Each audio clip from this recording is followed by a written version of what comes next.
Hello folks, this is Sullla here, and I'm going to give you another video podcast here to answer one of the most frequently asked questions that I get about my YouTube channel.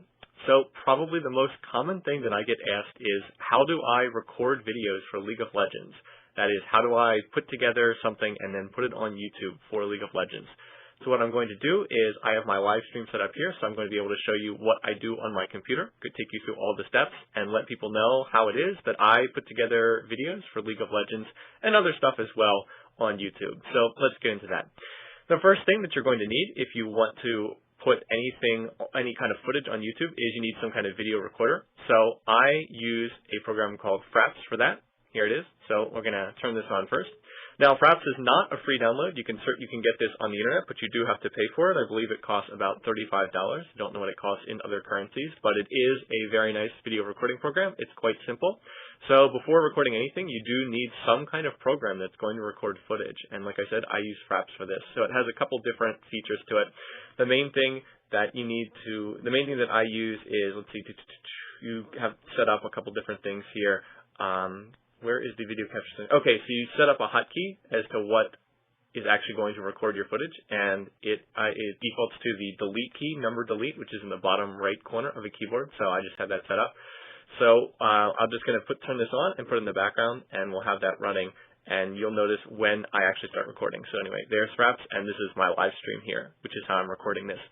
Okay, so first of all, you need some kind of video recording program. Then secondly, you're going to need some kind of audio recording program if you intend to record commentary. So I'm going to use a program known as Audacity for this, and this actually is a free download, and it works really well off the internet. It's pretty easy to find.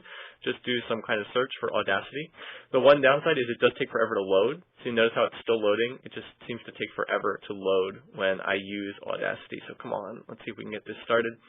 And of course, this might go without saying, but there it is. You will need some kind of microphone in order to record as well. I have a desktop microphone. You can get a headset one as well, and I might get a better desktop one. I just have a very standard USB microphone. I might upgrade that to a better one, but some kind of a microphone to be able to record input so that people can hear what you're saying. Okay, so here's the interface for Audacity. This is a relatively powerful program. I don't really use too many of its features, but there's a lot of different things you can do with it. The main thing that I'm going to do is I always try to set the output volume down to right around 0.7, 0.6. What this does is it means that you get sort of less popping, less hissing on the microphone, and it's just sort of generally a good thing to use. Pretty simple. And then there's a lot of other stuff. All this other stuff I don't even use. It's for more intense sound editing.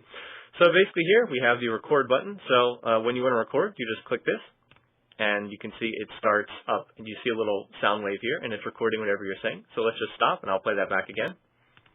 And you can see it starts up, and you see a little sound wave here, and it's recording whatever you're saying. So let's just stop, and I'll play that back again. Whoa.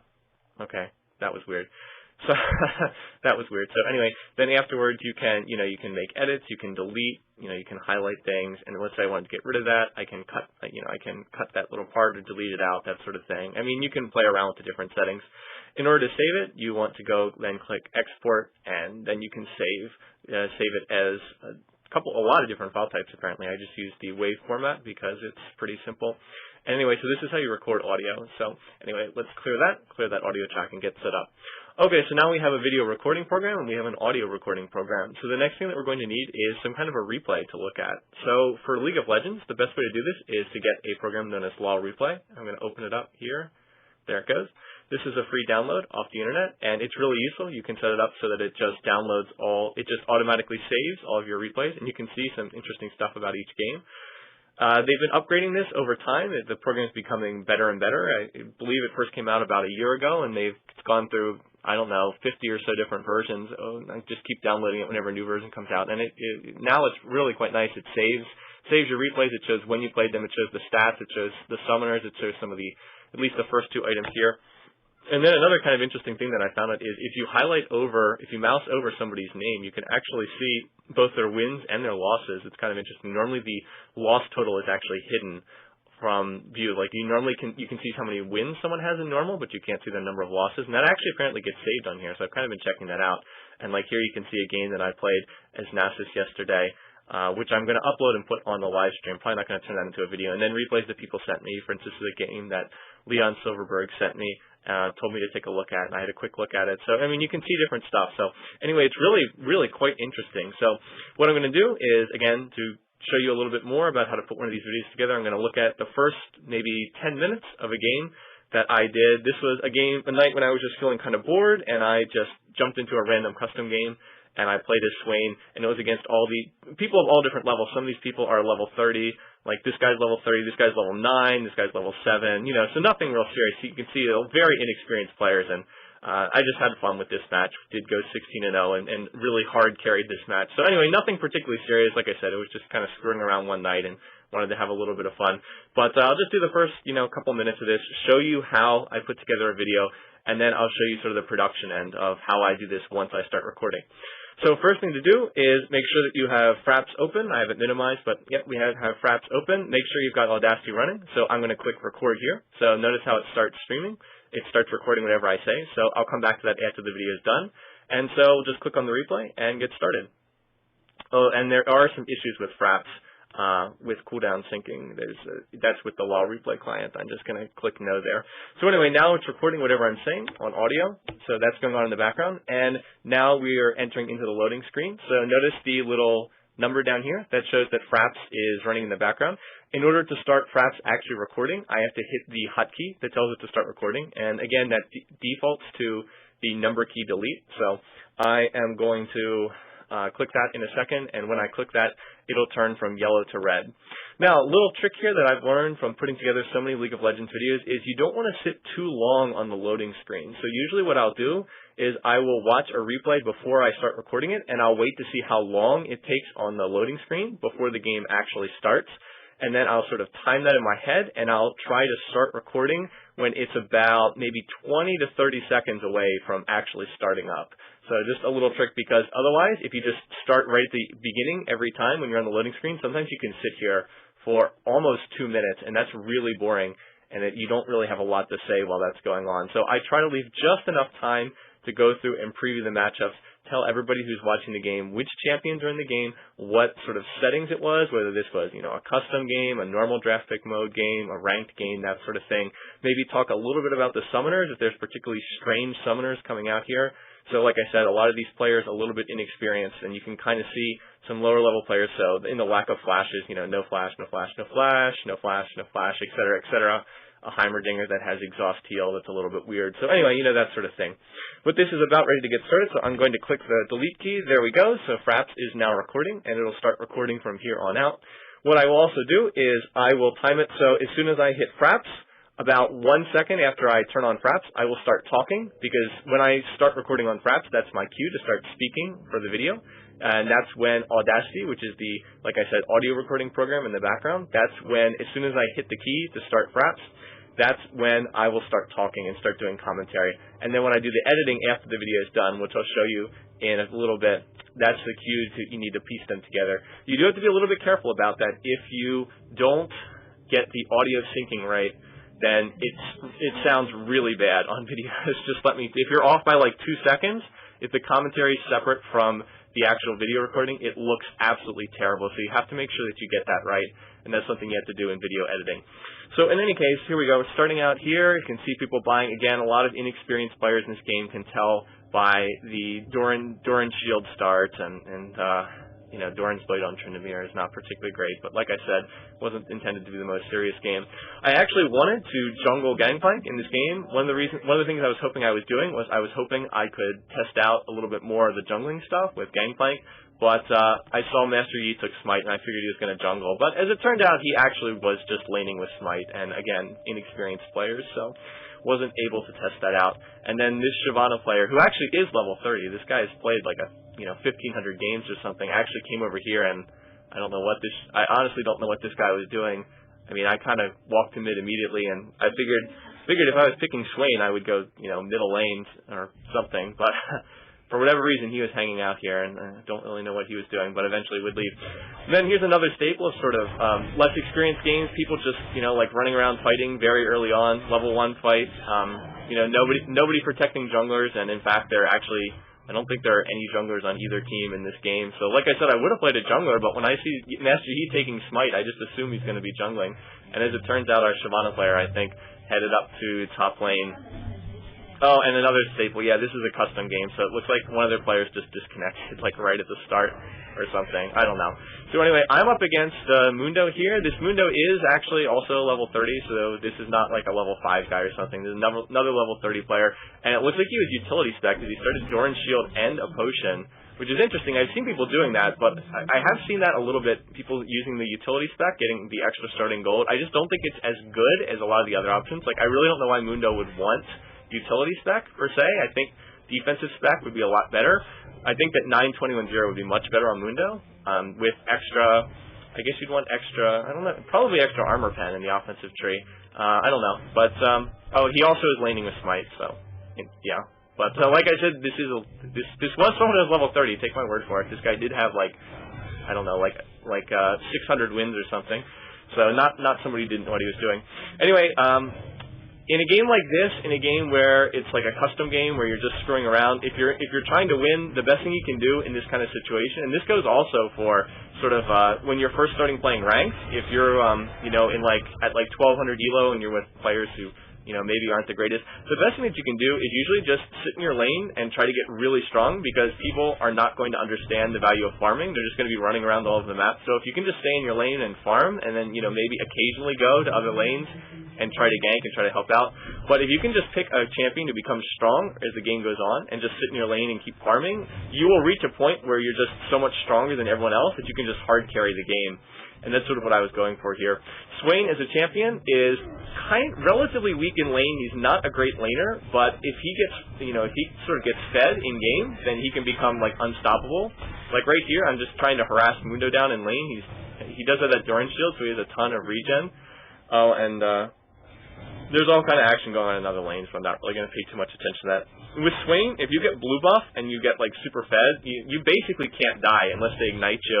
And I don't think the other team doesn't even have an ignite, so there's really nothing they can do because of my pick. And I keep missing on my never move bindings there. But really, all I have to do is land. If I land one binding, and then I can just full combo this Mundo player here with Swain. All I have to do is use hit W and then go EQ ignite, and he'll die. It's as simple as that. I just have to land one binding and he's dead.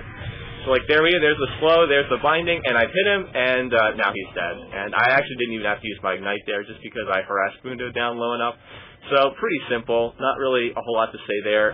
Mundo just took too much harass in lane. I just kept harassing him over and over again, and he was spamming his abilities a little too much. For people probably don't even know that much about Mundo because nobody ever plays him, but Mundo's abilities do cost health. Like, he doesn't use mana, and he's not just a straight cooldown champ like Katarina or something. His abilities do use health, so if you spam them a little too much, you can get into trouble. You can just run yourself out of health there. So anyway, like I said, everybody else, the other lanes are just doing whatever, but, you know, I'm sitting here. Notice how my farm is so much higher than anyone else in the game because I'm farming and no one else is. So, again, if you're in a game where, like, you're with lower skilled players or people who don't have as much experience, that's the way to dominate. You know, just farm. You'll get more items than anyone else because other people aren't farming. And eventually, you know, you'll just be so strong that you can hard carry games. That's basically it. Okay, like I said, I'm going to probably watch this for maybe 2 or 3 more minutes, and I just want to see, I think that there was a relatively nice play here somewhere around level 6 or so. See, there we go. Okay, so because I've been in lane, because I was able to kill Mundo, I hit 6 before him, as expected, even though he's utility spec, so maybe he might actually have the experience mastery, I don't know, but I still hit before. So anyway, I'm just trying to harass. I actually miss on my binding right there, but I'm going to use my ignite, and now I'm going to flash after him, and he's ignited, and I'm using Swain ult, and so again, that's a pretty easy kill, even though I did miss my binding. When Mundo gets ignited, you know, that's of course his huge Achilles heel. So anyway, just 2 early kills, and you know, from here I would just, you know, start grabbing the blue buffs. I just started grabbing the blue buffs, and you know, from that point on I couldn't really be killed, and I think you saw how that went. So anyway, we're just going to kill the replay right here because you've seen enough. Don't really need to see any more than that. And like I said, if I record the whole game, it'll take too long when I'm putting together the recording later on. Okay, so anyway, let's stop Audacity, stop the recording here. So what I'd have to do is, what I would normally do is now, well, I'll get back to Audacity in a minute. Let's look at where this footage is recorded. So, okay, I have Fraps running in the background. Let's close Fraps now, so we don't need it. Just close that. Now we need to find it, and it goes under, you can set the location where the files go, but I just have it set to the default, which is under Program Files, Fraps, Movies. So here we go. Now we've just recorded that footage right here. and now it will pop up. Give it a second to load, sort of preload the stuff in the background. So now we can open up these files, and we can see, and we've got our footage here. So there we go. We've got the footage from the loading screen, and let's click ahead, and here we go. So you can see. Now, again, this doesn't record any of my commentary. That doesn't record anything that has a microphone in it. So what I'll need, like watch right here, I'm indicating stuff with a pointer, and look, there's no commentary. See, it's just the background sound. So again, if you want to record commentary with a video, and you probably do, because in all honesty, it's just not that interesting listening to people unless you have something running in the background. I found that it's the same thing with sporting events too. If you, they actually did some experiments with this back in like the 70s and 80s of trying to broadcast sporting events with no commentators, and people just didn't like it. So anyway, there's our movie footage right there. We've got our actual video footage. Now we've got our audio footage here too. So if I just click and hit play, watch, you can listen. Cool down syncing. That's with the LAW replay client. So. Wow, that's weird. I think that sound is being produced because of the live stream that's running in the background. Live stream tends to do that. So now I need to find out where I hit the record button for Fraps. So hold on, let me find that. Normally I don't have to do this. Too long on the loading screen. So that's really funny. For almost 2 minutes, and that's really boring. I guess it's further along. Normal graphic mode game, a ranked game. But this is about ready to get started, so I'm going to click the delete key. There we go. Okay, hold on. Sorry, that's really jarring. But this is about ready to get started, so I'm going to click the, okay, right there. Right around there, that's right where I hit the record button on Fraps. So what I'm going to do is I'm going to highlight everything before that, and now I'm going to delete it. So boop, there we go. It's gone, and now I'm going to record the sound right here. So this is, let me show you that again. So I'm going to click File, I'm going to click Export. I think I showed this before, and I'm just going to click this under the, where's the video podcast? LawPod. Okay, I'll just save it under that. I think this is actually the fourth one here, so I'll save that, and here we go. It'll take a second to save, and now we've got the sound right there. So I'll show you, I'll go and open that up. This is where I just saved it under my, under the My Documents area. So here we go. Now I'll open this up, and here's the sound we recorded. Whoops, no wait, I opened up the wrong thing. I opened up the wrong thing. Hold on, here it is. It's the WAV file I just saved. Here it is. The delete key, there we go. So Fraps is now recording, and it'll start recording from here on out. What I will also do is, okay, so there you go. Now what we need to do is, now we've got an audio file. Now we have video files.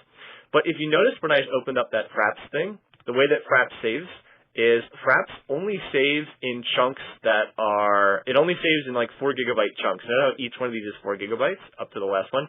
So you, when you first get Fraps, everything is uncompressed footage. It's humongous. Like you can't just go uploading. A full game runs like 100 gigabytes, and that's way too large. So, and it's also in these chunks. What we need to do is we need to use an editing program to combine them together. So the one I use is a very basic one that came with my computer. This is called Windows Live Movie Maker. And it's very basic, but it works pretty well for putting stuff together. So I'm going to start here with Add Videos and Photos. So let's go find those Fraps files again under Program Files, Fraps Movies. So now we need to add them here. Here we go. And now I'm just going to grab the other 3 and add them in here as well. So there we go. Now we've got all our footage. It's about a 6-minute long video. So if I start, right here, we can watch and notice how it'll go seamlessly from one to the next. Hold on.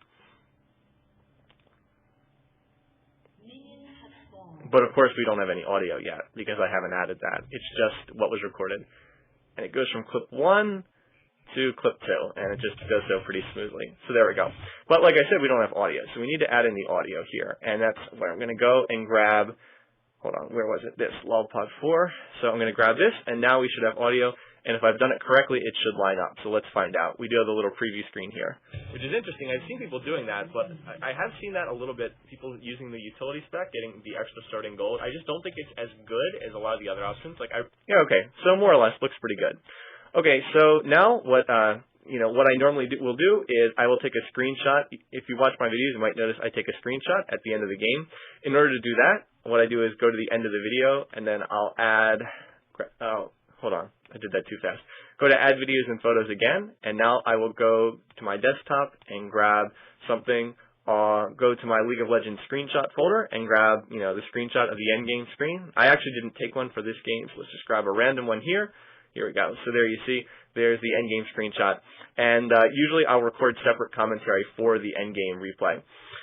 With Windows Live Movie Maker, I can set the picture to last as long as I want. The default starts at 5 seconds, but I can set it to 15 if I want to, and it looks like the commentary runs out a little bit less than that, so let's set it to 9 seconds, and there we go. And it should be ending right at the end of this when I'm putting together the recording later on. Okay, so there we go. That's how you can add pictures and stuff, and you can add effects as well. You can add captions. I've done that for a number of videos. You can add title stuff. But the main things I just use are these two: add videos and add videos and pictures and add music. Now, one last thing I want to do is the normal Fraps footage. The sound is a little too large, so what I will do is I will hit Control A to highlight all the video portions, and then I will adjust the sound on it. Where is the sound on it? Here it is, under Edit. I will go to video volume, and I'll lower it just a little bit, because that way the commentary comes out a little bit more, and there's less background stuff from the actual game itself. So, which is interesting. I've seen people doing that, but gets a better balance, basically. Okay, but that's just sort of tweaking stuff. The main thing you need is you need a way to grab these, raw footage from Fraps in its individual parts, grab each one of them, and here we have, the 4 parts, the ability to add, a screenshot at the end if you want to, and then, of course, grab the audio. And I have recorded that separately with Audacity, as I mentioned before. So now we need to put this together. So, you can save your project. It's a good idea to save your project so you don't lose them. I don't really need it, so I'm going to skip that step. And then here, go to Save Movie, and this is how you actually output it. So you can output in standard definition, widescreen, or high definition. If you're working with League of Legends, I suggest high definition. Windows Live Movie Maker only goes up to 720p. Oh, no, that's wrong. You can actually go up to 1080. I never use 1080 because it makes the files much bigger, and honestly, I don't think that the increase in quality is worth it. To be perfectly honest, I think that the extra file size, and I think it almost doubles the file size. I just think it's not worth it. So I usually I always use 720p. So let's go here, and now we need to give it a title. So I'm actually not going to use this later on, but I'll just go and highlight Lollipod 4, because this is going to be the 4th video podcast. So hit Enter, and now it's going to save. So we need to let it run for a minute or so. While that's going on, and this is the reason why I didn't want to do anything too long, because I knew it was going to have to sit and wait for this to record. Let me talk about a couple quick things, answer some comments and questions, just talk a little bit about the whole process of commentating on a video, so some tips for people that might just be starting. It's a process like anything else. It's something that you'll get better at as you have more practice and more experience. It's really not that difficult to do commentary on something. It just, like I said, it requires, time, and you'll get better at it as you go along. I know that I wasn't nearly as good when I first started, and if you look back at my early videos, I'm not embarrassed by them by any means. It just reflects the fact that I needed more practice, and I didn't have as many tools available when I was working on them either. So anyway, things to work on, things to commentate on. Well, I take most of my inspiration from watching sports that are televised. I'm a huge sports fan. I watch a lot of sports on TV whenever I can, so I take most of my inspiration from that. If you watch sporting events, the way that they're usually covered, at least here in the United States, can't speak for other countries necessarily, but usually there's 2 commentators. There's one person who does play-by-play, that is explaining what's actually going on, basically just telling the viewer, explaining what's going on, who the players are, if it's an American football game, who's running the ball, who's throwing the ball, just basically describing the action that's going on. And then secondly, the other person is usually an analyst of some sort. That's someone who is, sort of breaking down the action, explaining why things happen. If you're watching an American baseball game, explaining, what pitch the pitcher might be willing to throw. If you're watching a soccer game, explaining something like, whether a team's playing an offsides trap or something like that, or what formation they're using. But someone who's sort of analyzing and explaining what's going on. Now, when doing a commentary for something like League of Legends, especially if you're doing it by yourself, which is what I'm doing most of the time, you sort of have to balance those 2 roles. If there's a lot of action going on, you try to just narrate the action, try to explain the plays that are taking place, try to explain what's going on. And then when things sort of back off and there's not a lot going on, maybe the lanes are just farming, or if there was a big fight at Baron and then people have gone back to base and are purchasing, that's when you can sort of back away from explaining what's going on and try to do a little bit more analysis, a little bit more of sort of describing sort of things that are more meta-related. So doing more analysis, that sort of thing. Striking the balance between the two can be difficult at times. When in doubt, try to narrate the action. There's nothing worse than when there's some big play going on the screen, and there is a commentator who's talking about something completely unrelated. So you should be willing, from what I've seen, you should be willing to break off if you're in the middle of analyzing something to explain, sort of break off analysis and just jump into play-by-play if there's, a big fight that happens unexpectedly. So that's something that I've tried to do and something that I've tried to focus on.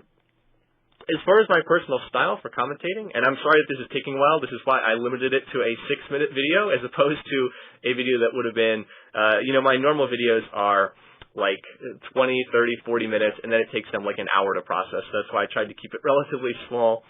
Anyway, like I said, and because I do want to show people the finished product when this is done. But anyway, as far as my personal style, like I said, people are good at different things. A lot of people on YouTube are, much funnier than I am, and I'm perfectly willing to accept that. I've never been like a comedian or a jokester. What I've always been better at is sort of explaining things and teaching people. That's sort of where my strengths have lie, which is in part due to the fact that I actually have been a teacher. I've taught at I'm a university. I work at a university, and I've been working on my PhD in history for a while, and I've taught a whole bunch of classes. So I actually have quite a bit of teaching experience, teaching undergrads at universities. So teaching is something that I have a lot of practice with. I think I'm pretty good at it. So that's something that I tend to do well, and it's something that I try to focus on, is trying to teach people, trying to explain why things happen, trying to explain how to do things, trying to explain, all the basics of the game. Why do people run certain champions in certain lanes? Why do you use, this champion against this champion? Why is X item build better than other item build? So that sort of thing. And I think that that's generally what a lot of people look for on the channel. But as far as just, trying to make all sorts of jokes and do humorous stuff, I mean, there'll be some of that always in my videos, but it's never really the main focus. It's always more focused on explaining things, analyzing things, and trying to teach people. And like I said, that's because that's what I'm good at. You have to know, you have to play to your strengths. If you watch Jerry at the Button Mashers, it's much more focused on sort of humor than I am, which is fine. That's what, I think that's sort of more where his strengths lie on his channel. So, you can focus on different things, and if you're going to do videos, you have to find you have to find what your strengths are over time, and you have to play to them. And, eventually you'll sort it out over time, and you'll find out what works for you. Okay, so in any case, though, we should be getting pretty close to the end of this. As far as a couple other questions that people have asked me, yes, I do look at videos that people send me. I don't always have a chance to get back to people, but you can send me videos. This is something that gets asked frequently. You can send me replays, and I try to take a look at them, but I get sent a lot more replays than I can actually use or even get back to people.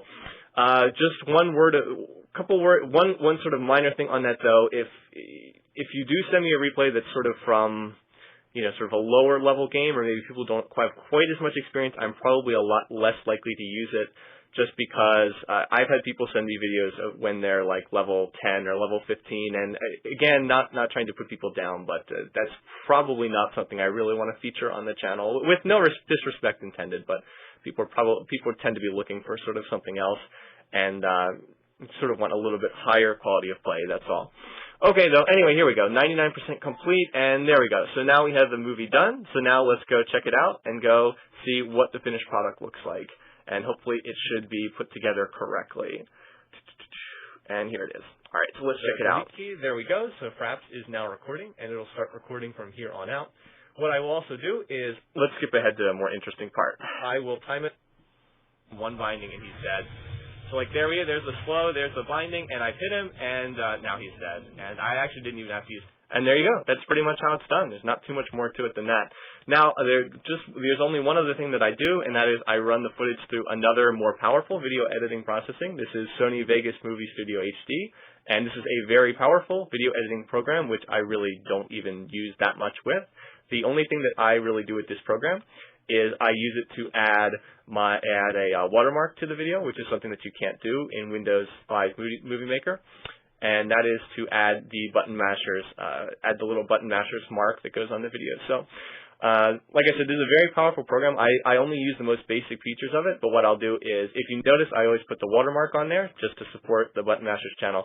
So what I need to do with that is I'll click here on Video Overlay, and then Project Open, and then I need to go grab the that actual image in the my League of Legends folder, and then you know, you click and drag this, and it will appear on the screen. So like right here, see, now that gets the Button Masters logo, and then I actually render the video again. So you notice how I can select an option here for render as, and then I'll just run it through this rendering program again because it outputs a little bit higher quality. But that's pretty much all I use this program for, and I really could do without it. It just would mean I couldn't use the watermarks. But this is, like I said, this is a very powerful program, and there's all kinds of stuff that you can do that I don't even use it for because I don't really do that much with video editing. But yeah, that's it. That's really all you need to know to make a program or make a video and put it on YouTube, and then you just go to YouTube and you click the upload button. Sure, I'll show that too, because this hasn't been that long of a video. I'll just add that in here too. And here we go. YouTube, user, LC Sullla. By the way, this is LC. I don't know if people are aware of this. This is short for Lucius Cornelius Sullla, who was an actual person, a Roman general and statesman in the 1st century BC. It's not IC Sullla, it's LC, and I explain that on the page. I actually have this on my page right here, but I don't think a lot of people know that. But anyway, then you just go here to upload and upload video, and you know, go ahead and grab that video. Where is it? Here it is. And you know, here you go. And then, you know, it'll upload and it appears on the channel, and that's how it gets to everybody, and that's how it shows up in everybody's sub boxes. So that's pretty much it. That's pretty much how the process works. So in any case, like I said, I get a lot of questions about this, and I hope that this answers people's questions. So until next time, I'll see you guys later, and take care.